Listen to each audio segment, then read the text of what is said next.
আসসালামু আলাইকুম বন্ধুরা, welcome back to my channel Azmira রান্নাঘর। আজকের রেসিপি হচ্ছে খাসির চর্বি দিয়ে বেগুন আলুর একটা তরকারি। তো তোমরা দেখো, তোমাদের ভালো লাগবে, ছোট বড় সবাই খেতে পারবে। খুব সিম্পল রান্না।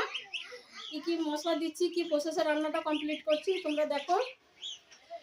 যারা ইউটিউবে দেখছো তারা সাবস্ক্রাইব করে দেবে, আর যারা ফেসবুকে দেখছো তারা ফলো করে দেবে, যারা দেখছো তারা লাইক দিয়ে দেবে। তো চলো, খাসি চর্বি দিয়ে বেগুন আলুর তরকারি করার জন্য প্রথমে আমি গ্যাসের ফ্লেমটা অন করে দিয়ে কড়াইটা চাপিয়ে দিয়েছি।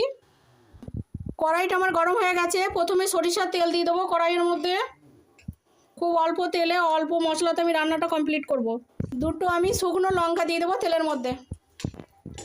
2 থেকে 3টে পেঁয়াজ আমি ছোটো ছোটো টুকরো টুকরো করে কেটে নিয়েছি। তেলটা আমার গরম হয়ে গেছে, পেঁয়াজটা আমি তেলের মধ্যে দিয়ে দেবো। 1 চামচের মতন আমি লবণ দিই, আমি 1 চামচের মতন দিয়ে দিলাম। তেলটা পেঁয়াজ ভালো করে ফ্রাই করে নেবো, লাল লাল করে। 1 চামচের মতন আমি আদার পেস্ট দিয়ে দেবো। 1 চামচের মতন আমি রসুনের পেস্ট দিয়ে দেবো। 1 চামচের মতন আমি হলুদের গুঁড়ো দিয়ে দেবো। 1 চামচের মতন লঙ্কার গুঁড়ো দিয়ে দেবো। ঝালটা আমি আমার মতন দিচ্ছি, তোমরা তোমাদের মতন দিয়ে নেবে। আবারও ভালো করে সবকটা উপকরণ দেওয়ার পরে ভালো করে কষিয়ে নেবে। এই যে বন্ধুরা, আগে থেকে ভালো করে সেদ্ধ করে আমি রেখে দিয়েছি খাসির চর্বিগুলো এবার আমি এর মধ্যে দিয়ে দেবো।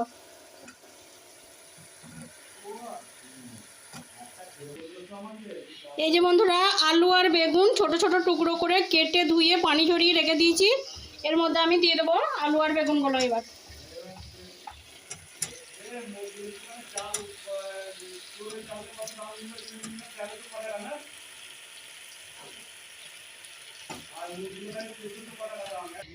পাঁচ মিনিটের মতন আমি একবার ঢেকে দিলাম। দেখে নেবো আমার রান্নাটা কতদূর হয়ে এসেছে।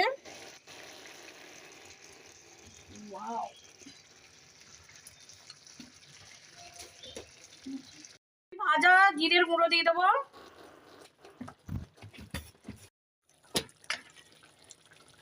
1 চামচের মতন আমি ভাজা ধনিয়ার গুঁড়ো দিয়ে দেবো।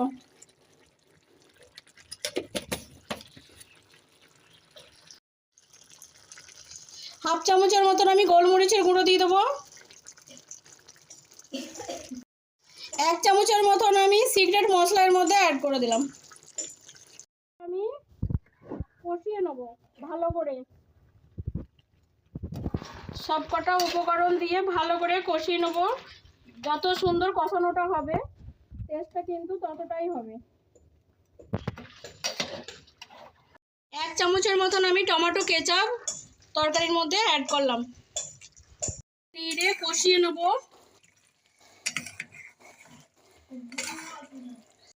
এই যে বন্ধুরা, আমার কুকটা 100% হয়ে গেছে। গ্যাসের ফ্লেমটাও অফ করে দিয়ে আমি এবার খাসির চর্বি বেগুন দিয়ে আলু দিয়ে এবার আমি নামিয়ে নেব। এই যে বন্ধুরা, খাসির চর্বি দিয়ে আলু বেগুনের রেসিপি কত সুন্দর হয়েছে, দেখতেও যত সুন্দর, খেতেও কিন্তু অতটাই সুন্দর হবে, খুব টেস্টি হয়। হলো তোমরা বাড়িতে ট্রাই করো, তোমাদের ভালো লাগবে, ছোট বড় সবাই খাবে।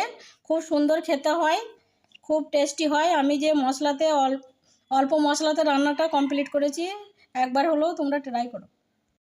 খাসির চর্বি বেগুন রেসিপি যদি ভালো লাগে লাইক কমেন্ট শেয়ার সাবস্ক্রাইব করবে।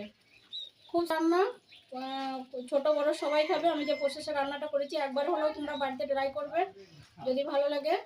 তো যারা ইউটিউবে দেখছো তারা সাবস্ক্রাইব করে দেবে, যারা ফেসবুকে দেখছো তারা ফলো করে দেবে, যারা ইনস্টাগ্রামে দেখছো তারা লাইক দিয়ে দেবে।